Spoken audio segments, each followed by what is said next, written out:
السلام عليكم، مرحبا بكم معايا في فيديو جديد. كنتمنى تكونوا بخير وفي احسن الاحوال وانتم كتشاهدوا فيديو اليوم.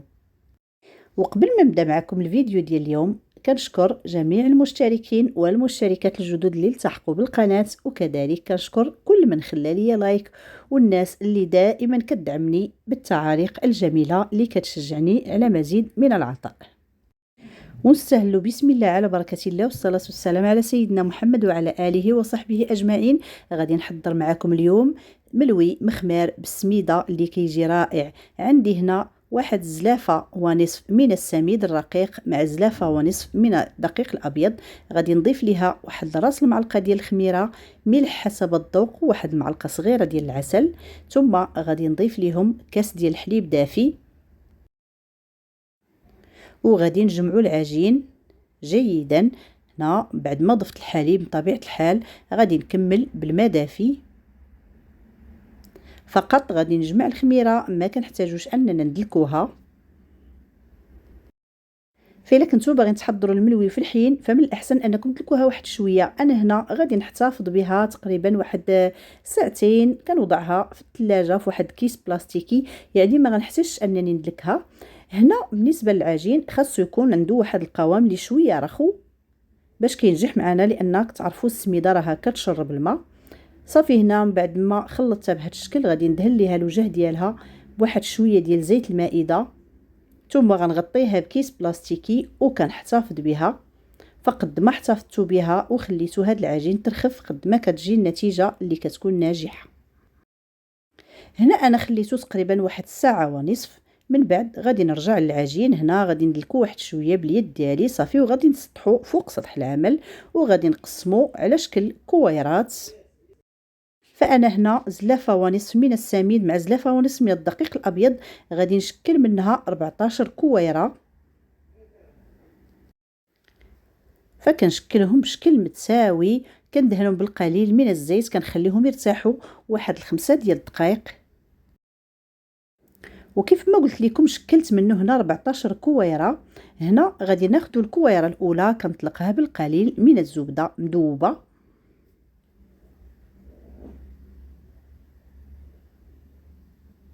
فكندهن شويه سطح العمل، ثم كنوضع مقدار واحد نصف ملعقه صغيره من الزبده كندهن بها مزيان، ثم كنرش القليل من السميده رقيقه او دقيق الفينو، وكنوضع فوق منها الكويره الثانيه من العجين.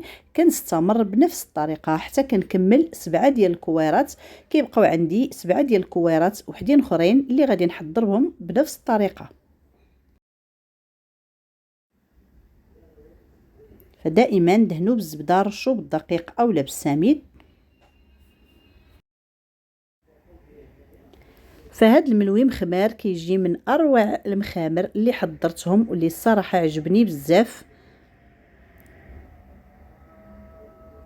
فهنا غادي نطلق اخر كويره من العجين كندهنها بالزبده، ثم كنوضع على باقي العجين. شوفوا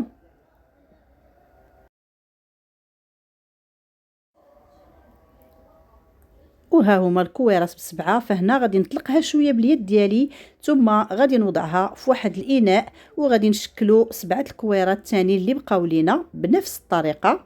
فهنا كنغطي هاد الخبيزه اللي شكلت كيف ما تشوفوا، كنوضعها في واحد البلاطو مدهون بشويه الزيت، كنطلقها هكذا مزيان، كنغطيها بلاستيك على ما نخدم باقي الكويرات. من بعد ما خدمتهم حتى هما بنفس الطريقه غادي نحتفظ بهم، وغادي نجيبوا الخبيزه الاولى اللي شكلنا وغادي نطلقها مزيان حتى كنرققها.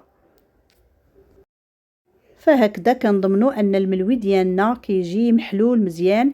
هنا من بعد ما طلقتها بشكل مستطيل غادي نجيب واحد شويه ديال الزبده كيف ما شفتوا ما مذوباش، كندهن بها الوجه ديال العجين عفوا، ثم كنرش بالدقيق، وغادي نجيب واحد القطع ديال البيتزا وكنبدا كنقطع هكذا بشكل شرائح بشكل طولي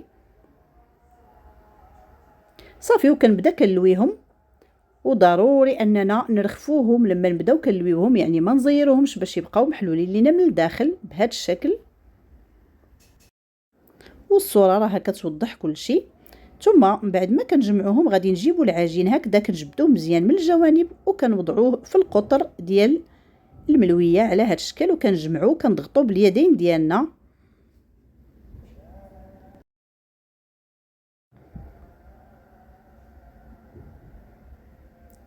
وكنوضعوهم في بلاطو مدهون بالزيت.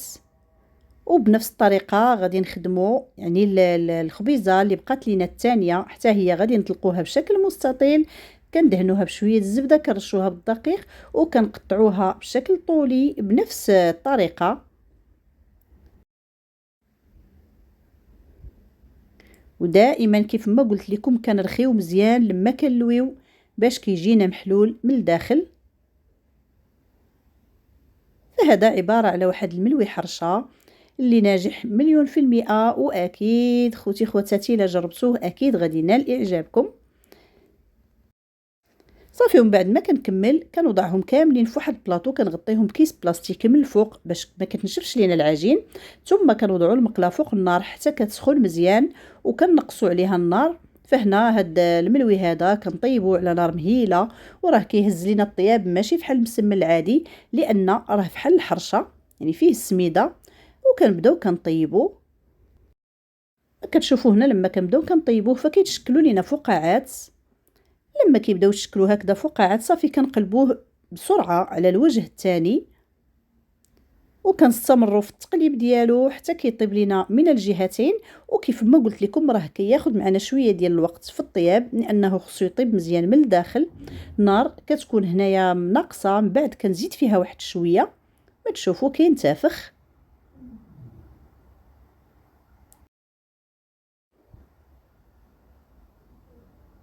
فحتى الطريقه ديال الطهي ديال الملوي راها كتساعدنا بزاف في النجاح ديالو. وغادي نستمر بنفس الطريقه حتى كنكمل الكميه اللي عندي كامله كنطيبها بنفس الطريقه.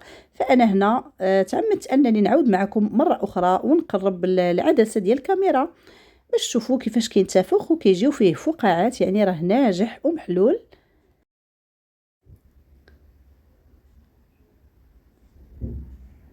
وهذا هو الشكل النهائي ديالو من بعد ما طيبته. كيجي واحد الملوي مخمر اللي كيجي خفيف بزاف وطايب، والاهم انه كيجي لذيذ لانه مصوب بالسميده. كنتمنى انكم تجربوه وتردوا عليا الخبر اكيد في تعاليق. فالصراحه ما تشبعوش منه، كيجي لذيذ بزاف، كتقدموه مع العسل.